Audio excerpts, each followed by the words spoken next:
Le nouvel esprit public, Philippe Meyer, bonjour.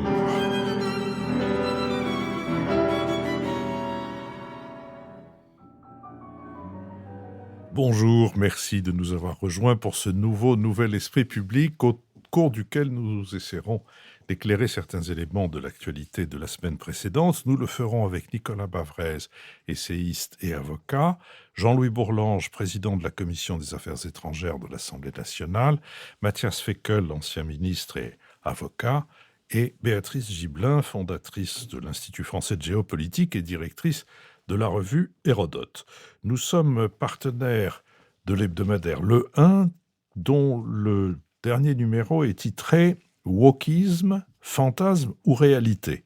Et il est ainsi chapeauté « Né aux États-Unis, les nouveaux combats antiracistes et féministes ont déferlé sur l'Europe au point de devenir une querelle française. Derrière les affrontements idéologiques, de quel horizon le woke est-il porteur ?» Nous mettrons en ligne mercredi le deuxième des entretiens dans la série Si c'est pour la culture, on a déjà donné, la série de Nobada, le deuxième des entretiens avec le baryton basse Jean-Philippe Lafont qui, dans sa carrière, aura chanté dans plus de 100 rôles différents dans les maisons d'opéra les plus prestigieuses. Il avait commencé avec Papageno et je me demande si ça n'est pas avec Wozzeck qu'il avait terminé. Il a été en tout cas un Wozzeck absolument mémorable et c'est donc la série de 4 entretiens avec lui qui se poursuit mercredi prochain. Notre prochaine émission en public aura lieu à l'école alsacienne le dimanche 7 avril. Vous pouvez d'ores et déjà vous y inscrire. Chacune de nos conversations fait l'objet d'un compte-rendu analytique, d'un compendium auquel vous pouvez vous abonner et que vous recevrez gratuitement dans votre boîte vocale, mais dans votre boîte de courriel. Et à propos de gratuitement, les choses gratuites ont un coût, et c'est la raison pour laquelle votre contribution, défiscalisée à hauteur de 66%, est pour nous une nécessité. Je dirais même une nécessité croissante. Je vous propose maintenant que nous passions au premier des deux sujets que nous avons le projet d'aborder, celui de la fin de vie.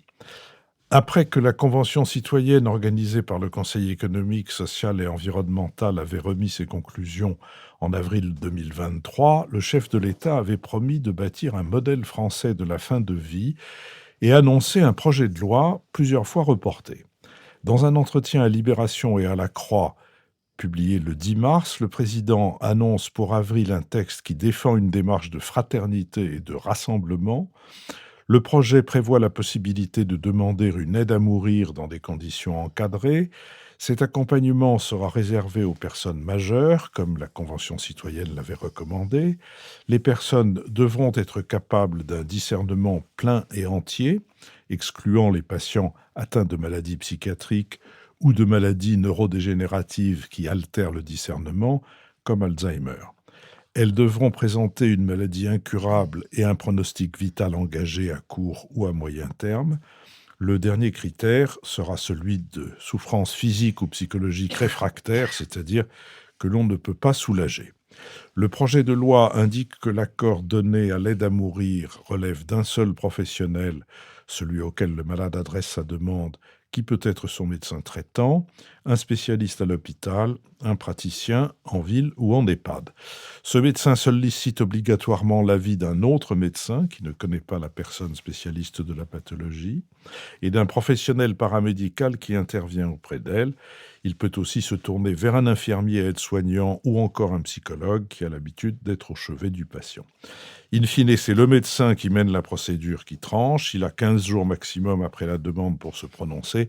En cas de refus du praticien d'autoriser l'aide à mourir, le patient peut saisir le tribunal administratif. En cas de réponse favorable, la prescription est valable 3 mois, période durant laquelle le patient pourra se rétracter à tout moment.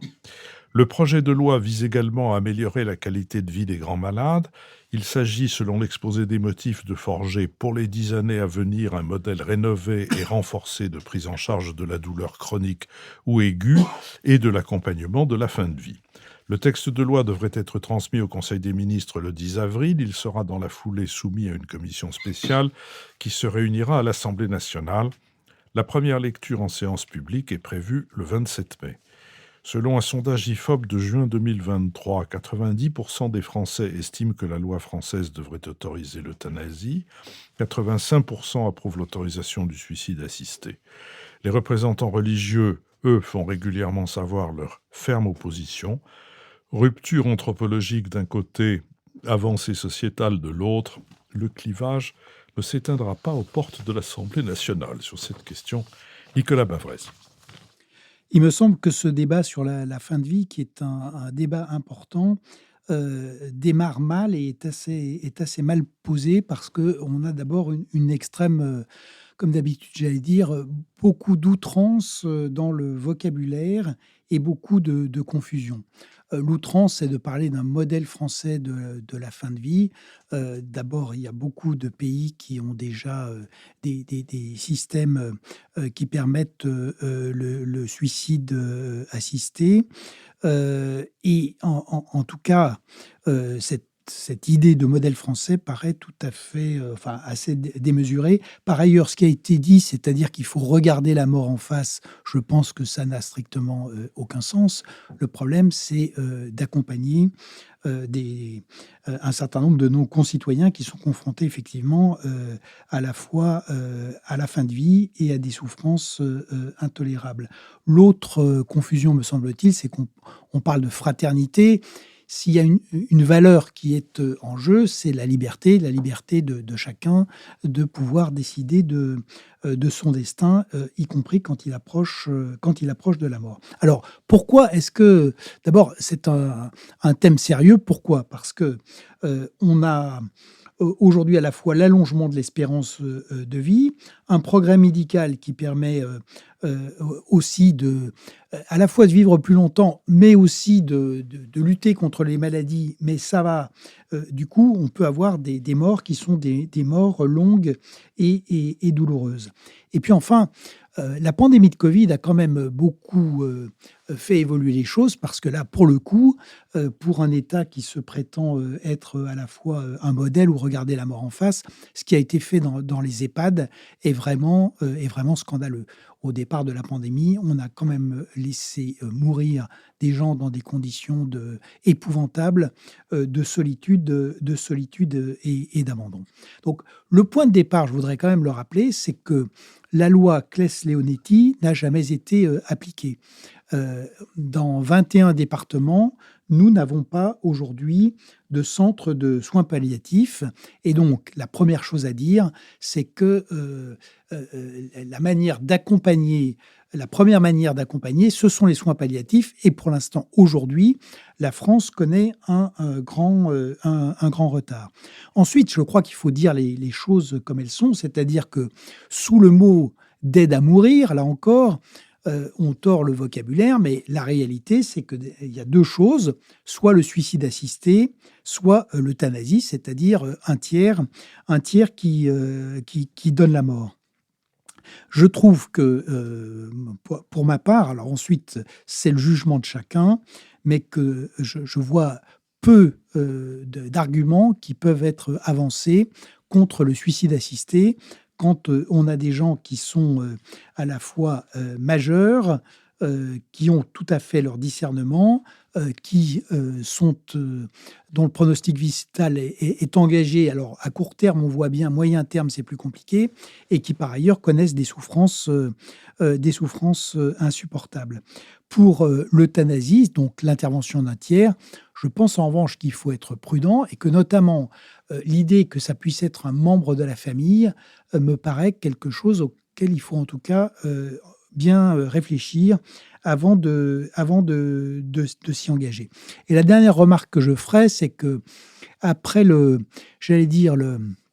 la constitutionnalisation de l'IVG, maintenant cette nouvelle, ce qu'on présente comme une avancée sociétale, l'idée aussi qu'on en est à la 26e commémoration, ce qui me frappe quand même, si on prend un peu de recul, c'est qu'on a un président de la République et tout un système public qui fait systématiquement diversion pour ne pas traiter les vrais problèmes du pays. Comme je l'ai dit, je pense que la fin de vie n'est pas du tout quelque chose de superficiel, mais il est quand même frappant de constater aujourd'hui qu'il ne se passe plus grand-chose dans le système de décision publique sur les questions clés qui sont la dérive des finances publiques, le fait d'avoir une économie qui ne marche plus, des services publics, et là on en a un bon exemple, l'éducation, la santé qui s'effondre. La première chose, je le rappelle, ça serait quand même d'avoir des soins palliatifs qui fonctionnent sur l'ensemble du territoire, ce qui n'est absolument pas le cas. Et on peut parler aussi de réindustrialisation, de réarmement ou de beaucoup de choses. Donc, je crois quand même que cette accumulation de réformes sociétales est la marque d'un président qui ne sait toujours pas ce qu'il veut faire et d'un système de décision publique qui a perdu toute prise sur le réel. D'être risible. La question de la fin de vie est une question qui taraude une partie de nos concitoyens depuis déjà un bon moment. Donc, peut-être que c'est une opportunité pour le président pour faire diversion, mais c'est quelque chose qui déjà a été annoncé dans ses programmes dès 2017. Il y a cette préoccupation, on la retrouve d'ailleurs ailleurs, puisque ça a été au fond accepté sans autant de difficultés que chez nous dans les débats. Si je pense à l'Espagne, par exemple, pays catholique s'il en fut, où quand même l'Église est encore pour certains très, très présente, et où la décision s'est passée sans grande difficulté. Je pense à l'Allemagne, où c'est la Cour de Karlsruhe qui a, d'une certaine façon, obligé le Parlement à revenir sur une décision qu'il avait prise d'opposition à cela. Je pense à la Belgique ou aux Pays-Bas, où ça fait 20 ans que ça fonctionne, sans qu'on ait vraiment de très grosses difficultés. Et donc, la France, parmi les pays européens, sauf ceux qui sont comme très catholiques avec une église puissante, comme la Pologne, par exemple, où c'est inenvisageable, ou l'Irlande, où c'est aussi inenvisageable. Le Royaume-Uni, qui n'est plus dans l'Europe, mais qui, lui aussi, criminalise ce qui serait un euthanasie ou un suicide assisté. Donc, il y a, pour moi, déjà une interrogation dans un pays qui est laïque, sécularisé depuis longtemps, ce rapport visiblement compliqué et douloureux. Ça, c'est un premier point. Le deuxième point, c'est, je crois, la difficulté qu'on a quand même à, aujourd'hui, intégrer la mort dans notre quotidien.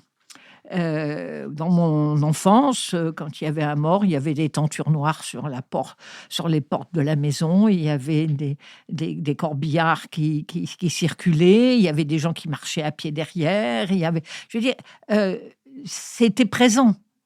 Aujourd'hui, même les corbillards sont plutôt bleu marine ou gris. On n'ose même plus les mettre noirs, je veux dire. Bon, les fleurs sont masquées à l'intérieur. Voilà, ça, on fait ça, on va dire, dans la discrétion. Hein, il ne faut pas perturber. Et puis, je dirais que ça a presque un impact sur le personnel médical. Je suis très étonnée des réactions hostiles même à ce projet du personnel médical. Nous n'avons pas donné à la mort, le serment d'Hippocrate, etc. Je trouve que quand on est médecin, infirmier, on est confronté à la mort. Et on est face à la mort. Et je pense qu'il y a des générations et des générations de médecins qui ont aidé à mourir et qui ont, en leur âme et conscience, fait ce qu'il fallait faire, sans avoir besoin d'ameuter tout le monde. Bon, je pense qu'il y a là aussi quelque chose qui m'interroge là-dessus. Après, je dirais, aide à mourir, pour pas parler d'euthanasie ou suicide assisté, ces euphémismes n'enlèvent rien à la chose, bien évidemment. Et le quatrième point, puis je m'arrêterai là, c'est qu'il y a certaines formes les traitements, et Nicolas l'a évoqué, c'est-à-dire qu'on peut maintenant maintenir des malades dans un état de conscience et de vie, mais quand même avec des douleurs difficiles à corriger. Et je pense qu'il y a une maladie qui fait très peur et dont on entend de plus en plus parler, qui est la maladie de Charcot. Et le fait que des gens jeunes soient touchés par la maladie de Charcot et où ils assistent impuissants à ce qui est vraiment une dégénérescence et une déchéance pour eux terrible, et qu'ils aient le droit de demander à ce qu'on intervienne pour eux. Et je crois qu'il faut qu'on tienne compte de ces situations-là pour comprendre pourquoi ce débat arrive aujourd'hui, maintenant. Mathias Fekl. Votre échange pose la question des garde-fous, mais j'y reviendrai après. Il me semble que ce qui se joue, c'est d'abord la capacité de notre pays ou pas à avoir des débats de fond de manière à peu près apaisée. Je suis plutôt inquiet de ce point de vue-là, mais moi je crois que c'est un problème fondamental, au contraire, ce sujet-là, qui se pose dans toutes les familles. Et donc je ne crois pas qu'il y ait une diversion. J'avais pris comme parlementaire position en faveur du droit à mourir dans la dignité en 2013. Et j'étais pas du tout parmi les premiers. D'autres mènent ce combat depuis des décennies. Mais la société a énormément évolué là-dessus, sous l'effet du progrès médical, sous l'effet des drames qu'on connaît tous autour de nous. Et donc, il me semble que de créer un cadre juridique adapté, c'est au contraire une responsabilité éminente et du chef de l'État et de tous ceux qui ont l'honneur de siéger au Parlement. Après, le débat, il doit se mener de manière extrêmement respectueuse, parce qu'on est vraiment dans l'intime, dans la définition même de la vie, c'est une approche extrêmement à la fois philosophique, personnelle, religieuse pour certains. Et donc la première exigence, c'est d'être nuancé sur ce sujet. Et la seconde qui est liée, c'est de respecter la liberté de chacun. Et donc de veiller à ce que toutes les solutions qui soient proposées reposent sur un consentement explicite, recueilli à un moment où il pouvait encore l'être, en s'assurant de la lucidité des personnes, de leur pleine responsabilité, et d'éviter qu'on ait recours soit au suicide assisté, soit à l'euthanasie pour de mauvaises raisons, si j'ose dire. C'est-à-dire le sentiment d'être un poids pour ses proches, un sentiment d'inutilité, de culpabilité que ressentent beaucoup de personnes lorsqu'elles approchent de la fin de vie, ou pour des raisons économiques. Ça, évidemment, ça serait absolument monstrueux. Et si on va vers ça, clairement, on bascule dans autre chose. Mais pour le reste, moi, j'incite tout le monde à lire une tribune de quelqu'un pour qui j'ai beaucoup d'estime, qui s'appelle Paul Bernard, qui était la plume de Bertrand Delanoë et de François Hollande, qui a malheureusement été confronté en toute première ligne à cette question, et qui, en juin dernier, je crois, dans Le Monde, a publié un texte magnifique, bouleversant, en faveur du droit à mourir dans la dignité, dans lequel il dit plusieurs choses. D'abord, les situations auxquelles on pense sont pas celles, j'emprunte ces mots, dans lesquelles on s'éteint comme une bougie, mais bien dans lesquelles la fin de vie est un déchirement psychologique et physique.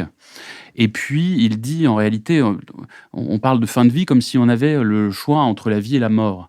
Mais dans les situations dont on parle, on a le choix entre la mort et la mort. Et donc, c'est la manière dont, finalement, chacun va vivre ses derniers instants qui est en cause là-dedans. Donc, moi, il me semble que la société française est prête pour une évolution. Alors, ça ne doit pas être quelque chose de binaire. Il y a la question des soins palliatifs, elle est majeure. La loi sur le sujet de droit d'accès aux soins palliatifs, elle date d'il y a 25 ans, de 1999. Mais sa mise en pratique n'a pas été suffisante, évidemment.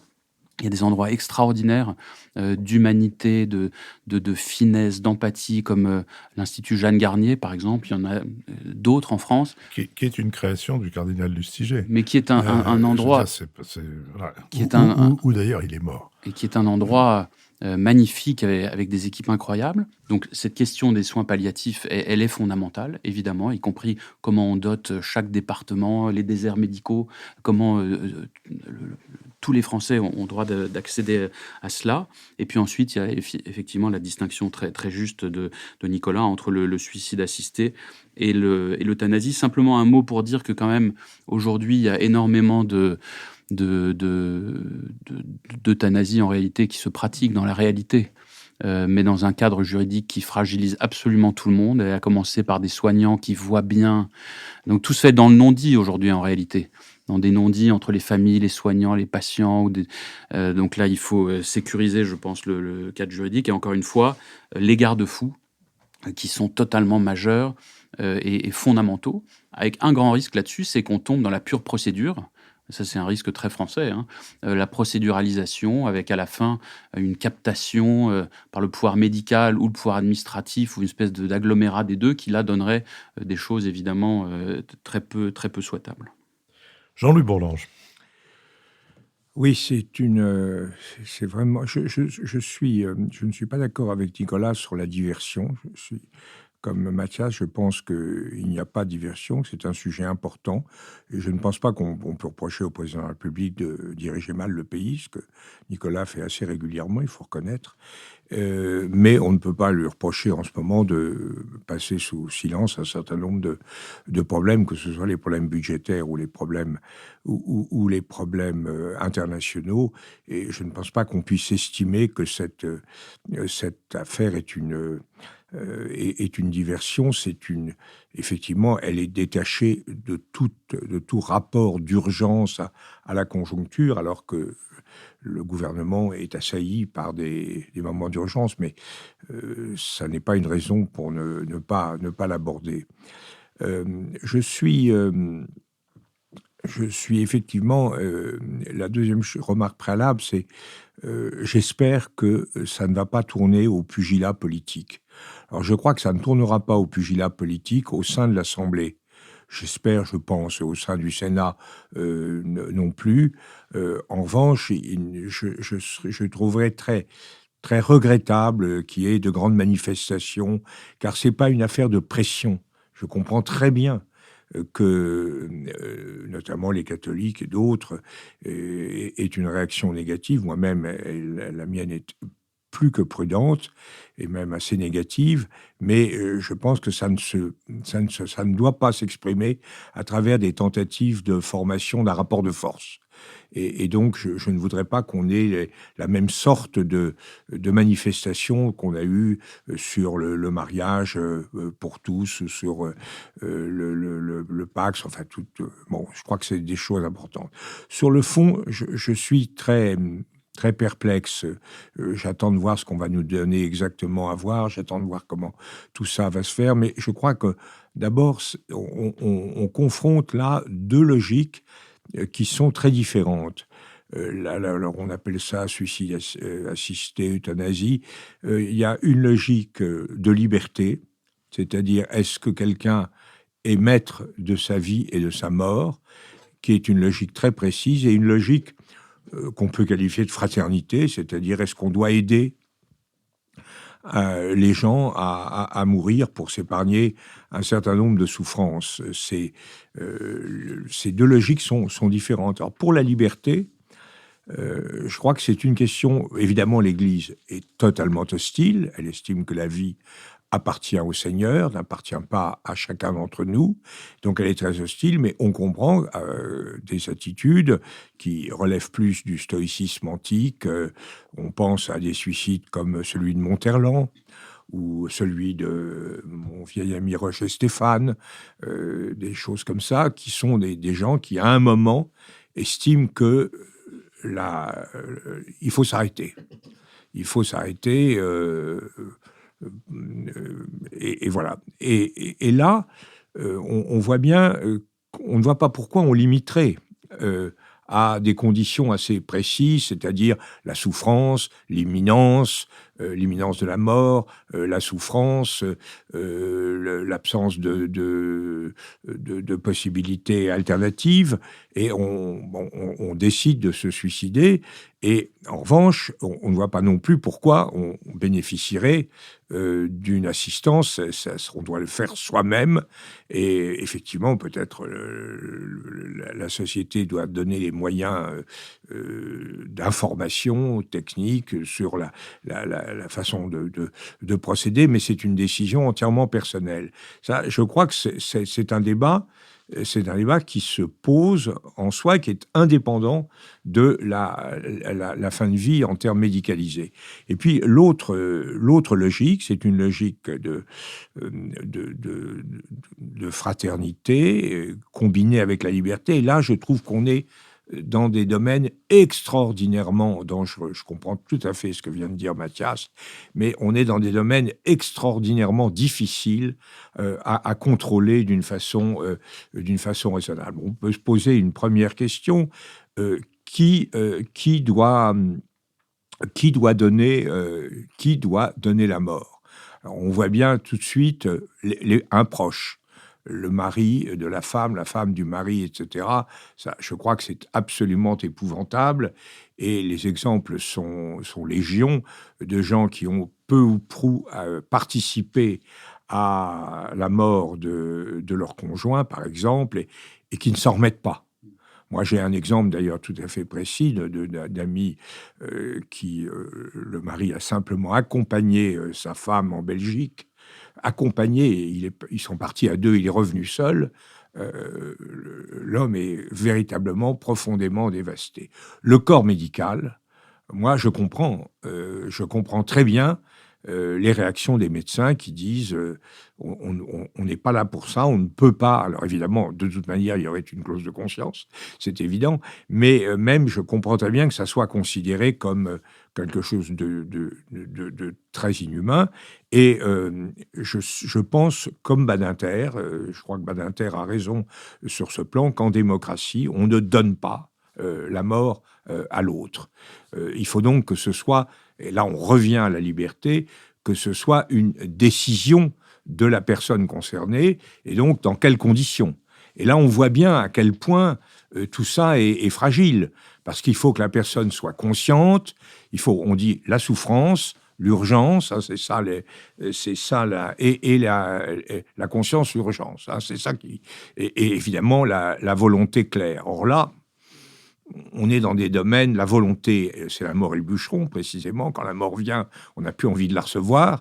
La conscience, on exclut pour l'instant les enfants, on exclut des gens qui sont évidemment en situation d'Alzheimer profond et qui n'ont plus la maîtrise. Alors donc, on en revient à des délégations dont on ne sait pas quand elles ont lieu. La probabilité de la mort, on parle de certitude à court et à moyen terme. Les médecins disent à moyen terme, on n'en sait rien du tout. Hein. Moi, j'ai un ami qui vient de mourir.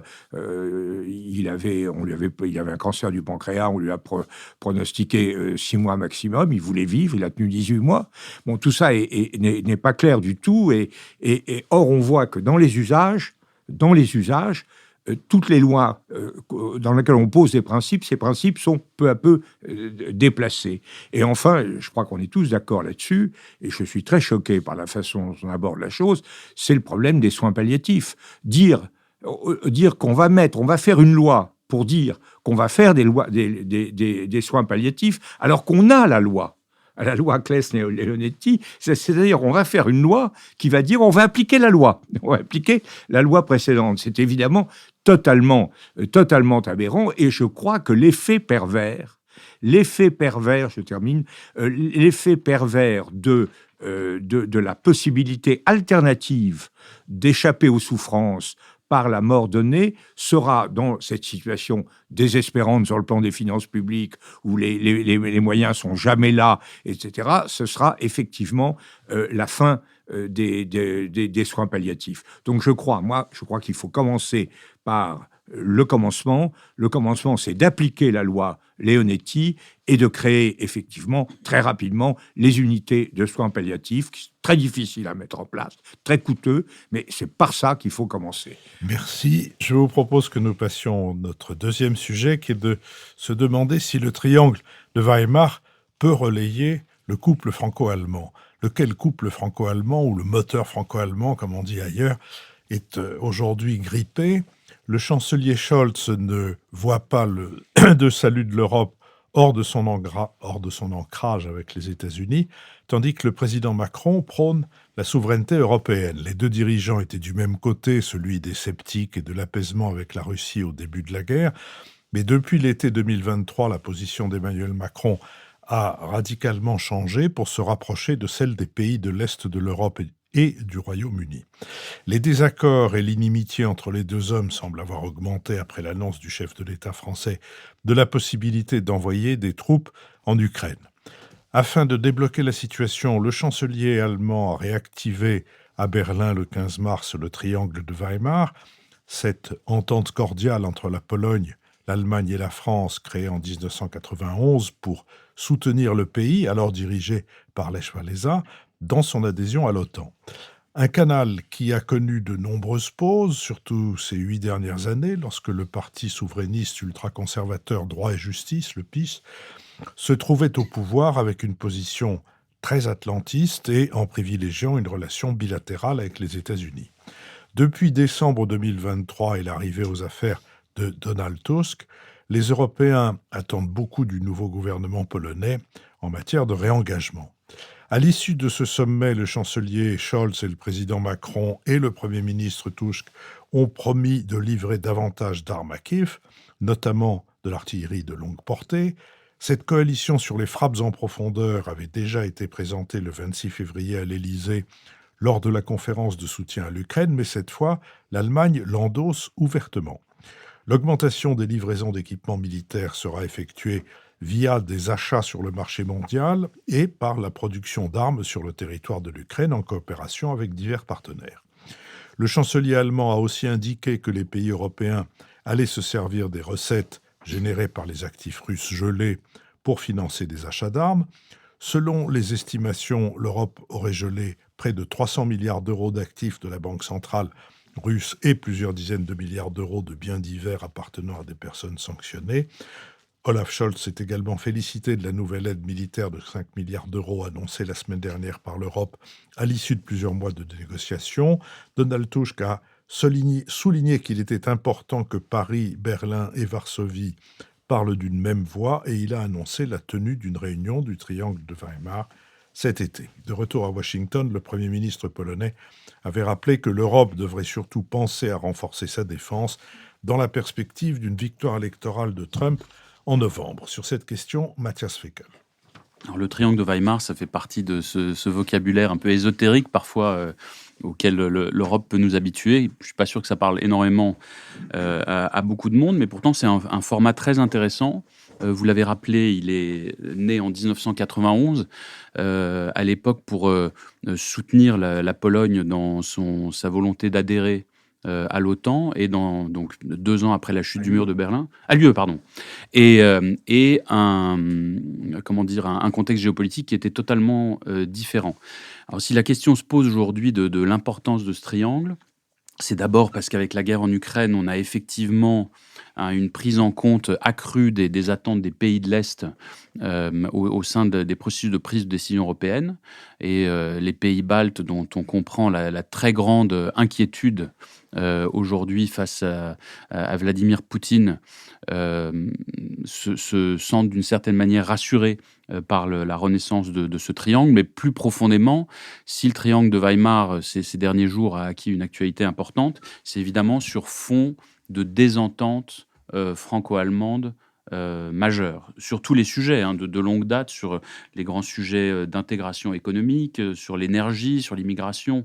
Les désaccords sont nombreux, et aussi sur le dossier majeur de l'Ukraine. Alors, il y a la désentente aussi, ou l'incompréhension totale, ou l'agacement, je ne sais pas comment il faut le qualifier maintenant, entre les deux chefs d'État et de gouvernement, entre le président Macron et le chancelier Scholz, qui ont des personnalités très différentes. Je ne sais plus qui disait entre celui qui parle trop et celui qui parle trop peu. C'était sans doute Jean-Louis Bourlange, donc c'était une excellente référence.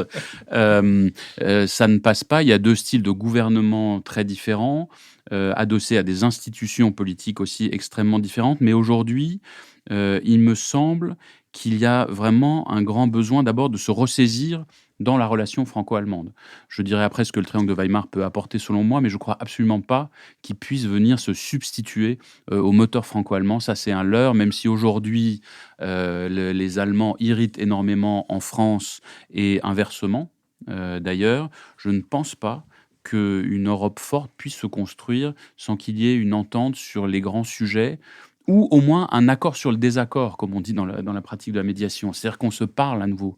Aujourd'hui, le drame, c'est que les 2 dirigeants ne se parlent plus en confiance. Et quand ils se parlent, d'ailleurs, il y en a toujours un des 2 qui sort en conférence de presse pour ensuite mettre l'autre en très grande difficulté. Ça, c'est très problématique. Il y a toujours eu dans l'histoire franco-allemande des moments de désaccord, y compris entre les grands présidents et chanceliers dont on se dit qu'ils ont fondé le couple franco-allemand ou le moteur franco-allemand. Il y a eu des moments où ça n'allait pas sur des grands sujets. Simplement, c'était formalisé dans les tête-à-tête.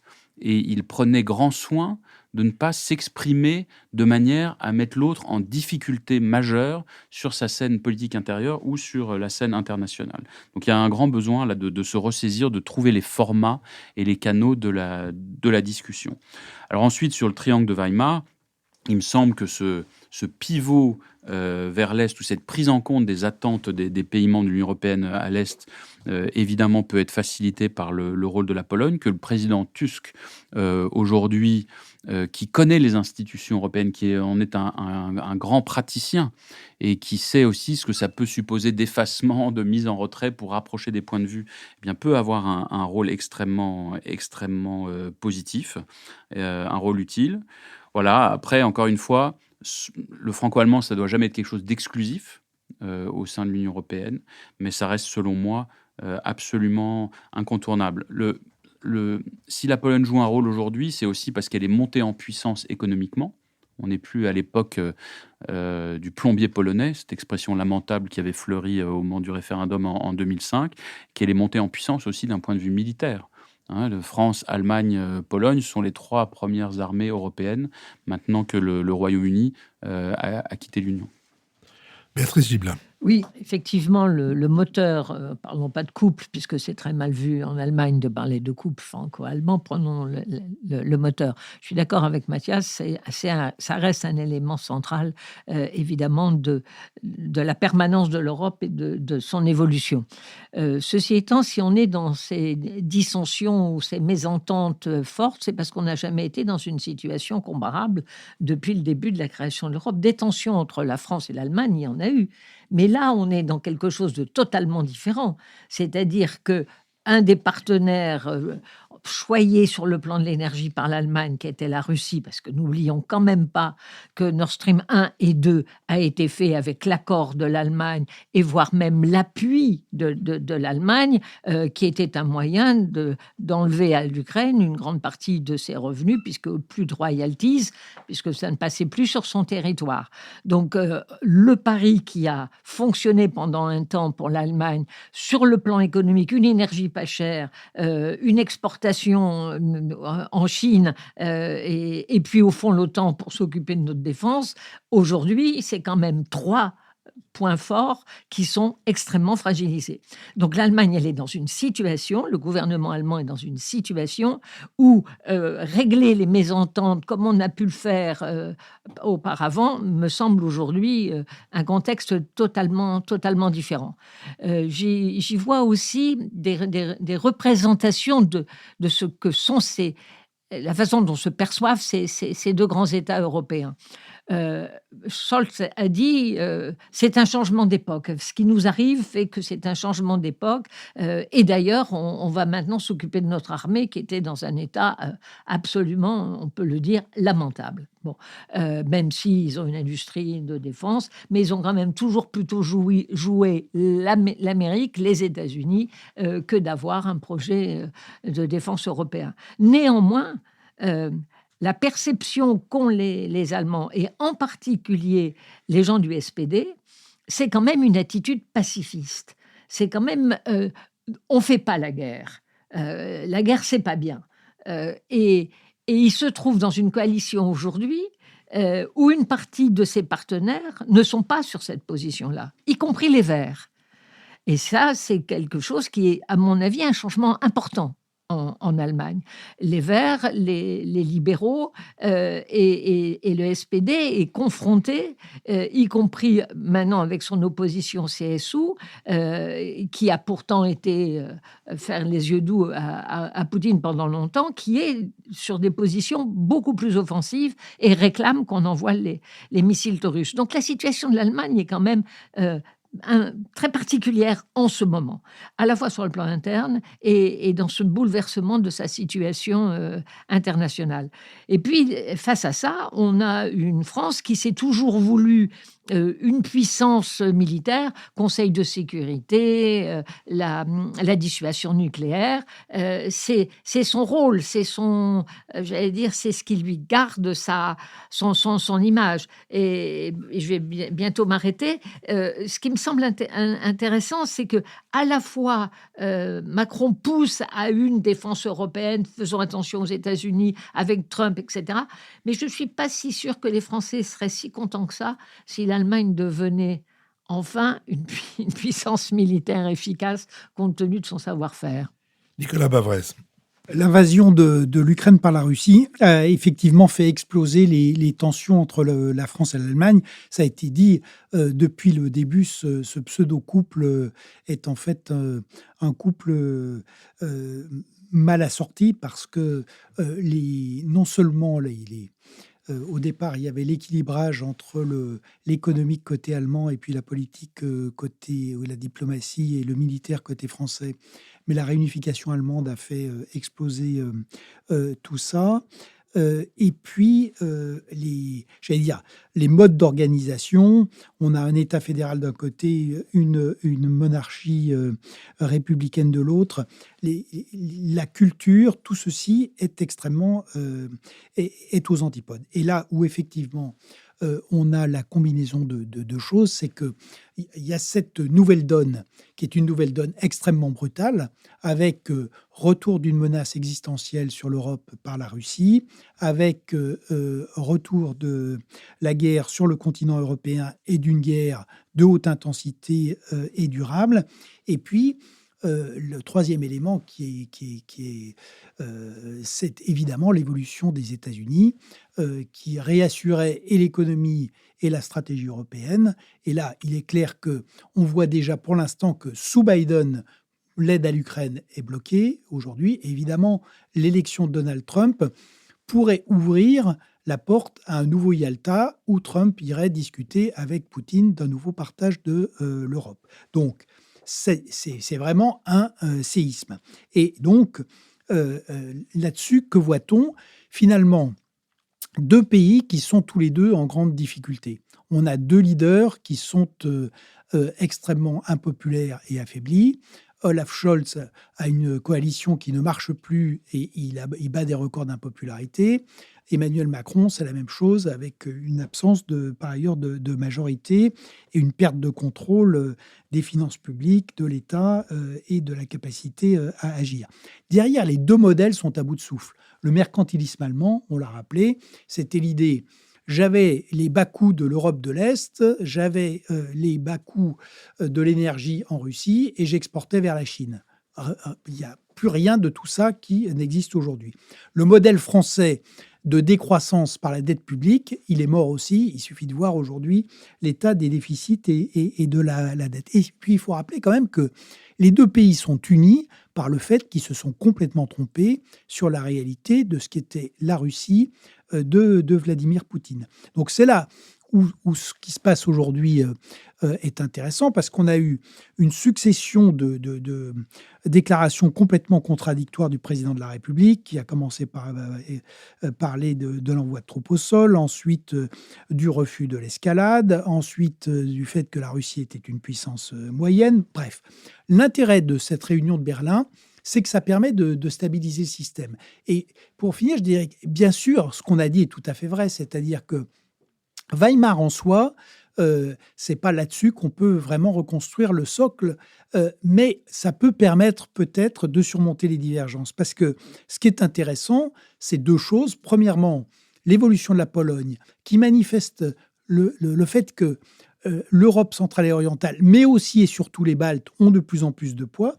Et surtout, bien sûr qu'on ne fera pas... on ne va pas faire la défense de l'Europe face à Poutine sans les Européens. On ne le fera pas sans un socle franco-allemand fort. Mais celui qui a dit les choses les plus intelligentes et les plus cohérentes, c'est Donald Tusk. Il a rappelé la base qui est aujourd'hui, il faut s'organiser vite pour fournir des munitions et des armes à l'Ukraine, puisqu'elle manque d'hommes et d'armes et de munitions. On ne peut rien faire pour les hommes, on peut faire pour les armes et les munitions. Deuxième chose, il faut accélérer le réarmement de l'Europe. Et là encore, il a raison. Donc, en fait, on a quand même, à travers cette réunion de Weimar, le socle de ce que devrait être une politique européenne plus active et plus cohérente. Jean-Louis Bourlange. Oui, je crois que le triangle de Weimar a une réalité quand même profonde, potentielle mais profonde. Qu'est-ce qui a fondé l'entente franco-allemande? C'est deux choses. C'est d'une part la pacification des esprits, des âmes, des ambitions entre deux peuples qui n'ont cessé de se battre, non pas depuis 1000 ans, parce que ça, je ne crois pas à ça, mais en tout cas depuis 2 siècles et demi. Et deuxièmement, c'était l'idée que puisque Kissinger avait notamment formalisé le problème européen en disant l'Europe c'est très simple, il faut que l'armée allemande soit assez forte pour battre simultanément l'armée française et l'armée russe, mais pas suffisamment forte pour dominer l'Europe. Évidemment, c'était une contradiction fondamentale, et donc le choix qui a été fait par les Français, qui a été réaffirmé par les chrétiens démocrates, notamment par Wolfgang Schäuble et Karl Lammerts dans les années 90, puis par Helmut Schmidt à plusieurs reprises, notamment dans son testament à la mairie de Berlin devant le congrès du SPD, c'est que l'entente entre l'Allemagne et l'ensemble de l'Europe privilégiait tout par rapport à la Russie. Donc c'est l'idée qu'on échappait à cette fatalité historique par ce double choix de pacification intérieure entre nous et de solidarité privilégiée par rapport à la Russie. Sur la Pologne, le problème se pose dans les mêmes termes. Il s'agit pour les Polonais de surmonter une haine séculaire vis-à-vis des Allemands, et il s'agit effectivement de se fédérer, de se lier profondément à des puissances qui ne veulent pas du joug russe.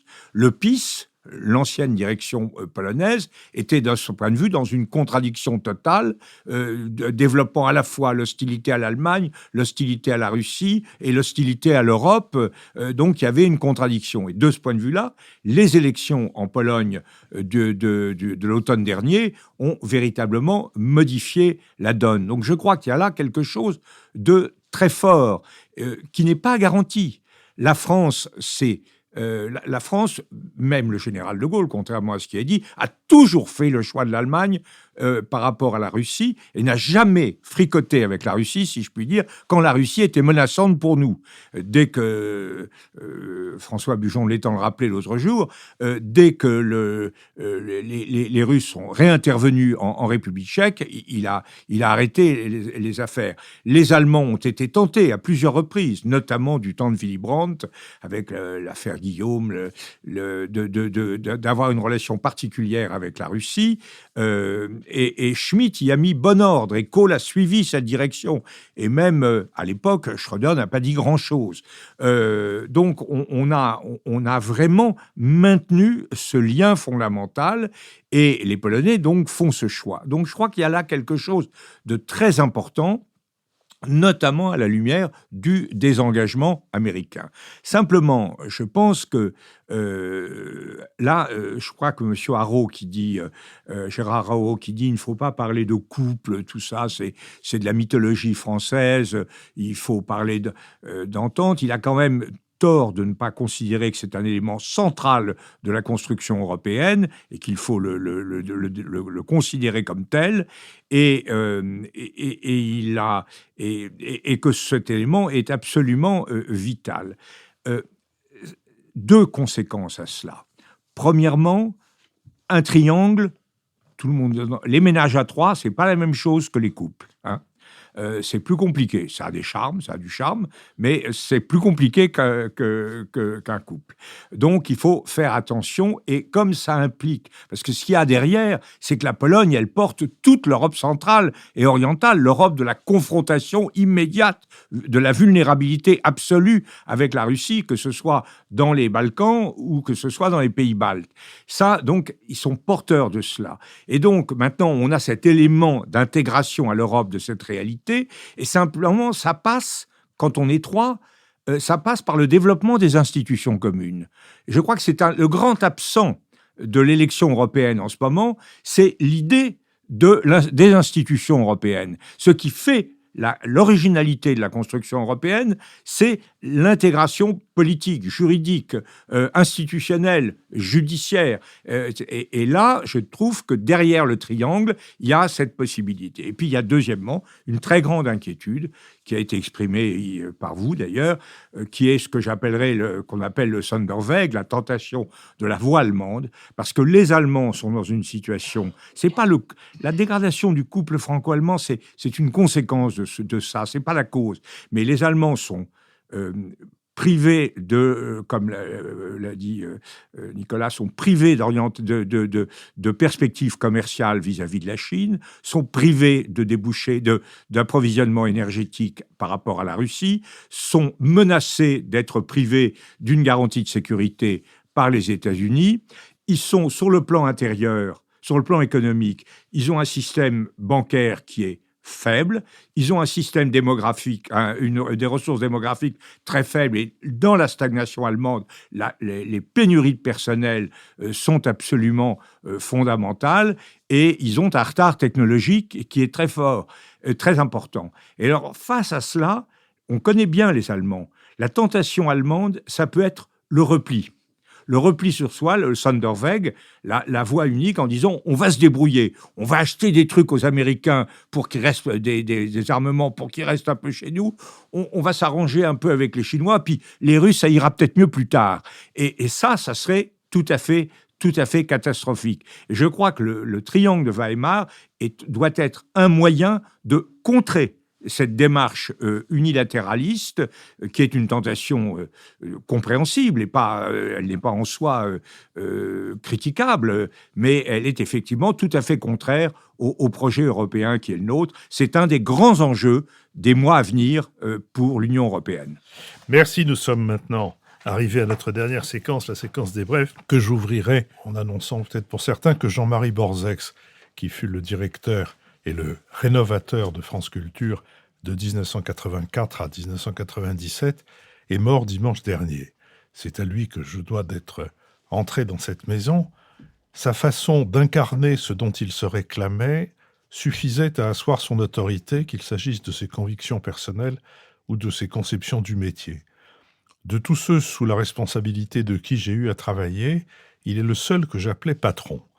Comme les comédiens du TNP le faisaient avec Villard, comme les acteurs de sa troupe le faisaient avec Jouvet.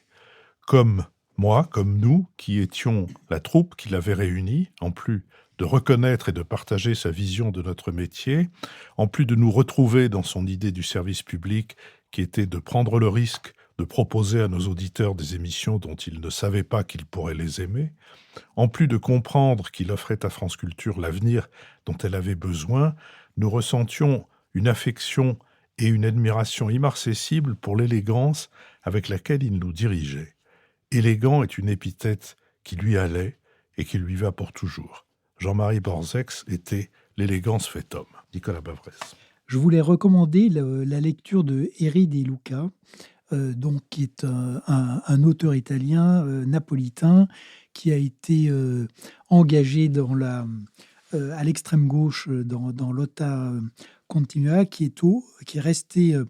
Il est à la fois alpiniste, écologiste. Il a fait plusieurs convois humanitaires vers l'Ukraine pour apporter de l'aide aux Ukrainiens. Et c'est donc un homme engagé, mais c'est aussi surtout un grand écrivain. Et donc, Quarto Gallimard a eu la bonne idée de réunir un certain nombre de ses romans, récits, poèmes ou pièces de théâtre dans un volume itinéraire qui est tout à fait remarquable. Et on peut aussi citer son dernier livre, Grandeur Nature, également chez Gallimard, qui explore les relations père-fils, comme il le dit, n'étant pas père, je suis resté fils. Et à travers différents récits, il explore cette relation père-fils depuis les vagabonds napolitains jusqu'à Abraham et Isaac, en passant par la génération de mai 68. Béatrice Gibel. Moi, pour rester dans nos préoccupations, je vais conseiller le dernier livre de Sylvain Kahn, L'Europe face à l'Ukraine, qui a été publié au PUF. Sylvain Kahn est un universitaire passionné par l'Europe depuis très, très, très longtemps. Et c'est un petit livre qui insiste sur les métamorphoses liées au choc que subit l'Europe déjà depuis, on va dire, 2005 ou 2005 à l'échec du référendum sur la Constitution. On a l'impression que tout elle est à volo. Et puis comment, face à des crises sévères, au fond, l'Europe a pu se ressaisir. Le Brexit, la Covid, bien évidemment, et surtout, évidemment, la guerre en Ukraine. Et il analyse comment ça devient une Europe ou robuste ou une Europe vulnérable, et avec des scénarios à la fin qui sont assez pertinents de mon point de vue. Mathias Fekl. Je recommande le roman d'Abnous Chalmani, J'ai péché dans le plaisir, chez Grasset, où elle raconte l'histoire de la poétesse iranienne Forough Farrokhzad, décédée en 1967 à l'âge de 33 ans. C'est un éloge de la liberté de mœurs, liberté de vie et liberté de création. La vie de cette poétesse est mise en regard avec celle d'une autre femme libre, Marie de Régnier. Et c'est une très belle réflexion à la fois sur le thème de la liberté et de la création et sur l'Iran. Je conseille simplement de le lire en regard avec un autre livre paru il y a une dizaine d'années, de Ramita Navaï, Vivre et mentir à Téhéran. Jean-Louis Bourlange. Oui, François Mitterrand avait dit l'Algérie, c'est la France. On lui a beaucoup reproché. Il avait sans doute un peu raison, car la relation entre l'Algérie et la France, c'est quelque chose de tout à fait différent. Mais je dirais que ce mot s'applique tout à fait à l'Arménie. L'Arménie, c'est la France. Il y a entre les Arméniens et les Français une relation qui n'est pas une relation d'extériorité, qui est une relation d'intimité extrêmement profonde, d'autant plus tragique que nous sommes absolument incapables géopolitiquement d'apporter à ce pays la sécurité dont il a besoin. Et je voudrais donc recommander le livre de Michel Marian, L'Arménie et les Arméniens en 100 questions, les clés d'une survie. Marian est un intellectuel de très bonne qualité, qui est philosophe, qui est maître de conférences à Sciences Po, qui a fait l'école normale supérieure et l'ENA, et je crois qu'il répond à des questions extrêmement élémentaires mais fondamentales. L'Arménie a-t-elle été le premier État chrétien ? Pourquoi le gouvernement turc continue-t-il à nier le génocide ? Les Arméniens sont-ils à jamais dans la main des Russes ? Il y en a 100 questions comme ça. Je crois que nous avons le devoir de comprendre des gens qui nous sont très, très proches. Je vous remercie. Je vous signale que la semaine prochaine, l'émission sera une émission thématique consacrée à et recevant Michel Vinocq, dont les livres d'égo-histoire sont sous ce titre publiés, regroupés dans la collection Bouquins. Je remercie Sophie Jacquin, avec qui cette émission a été préparée, Benoît Carré, qui va en assurer le compte-rendu analytique, le compendium, Nicolas Tourneau, qui veille à notre site, tandis qu'Olivier Magloire répond aux questions que posent nos auditeurs sur la plateforme de financement, que je les encourage à utiliser, Marion Boissard, qui a assuré l'enregistrement de cette émission pour le studio L'Arrière-Boutique, tandis que Julien Neuville et Nouvelles Écoutes assurent la production de cette émission. Et je vous donne donc rendez-vous la semaine prochaine pour une émission thématique autour et avec Michel Vinocq.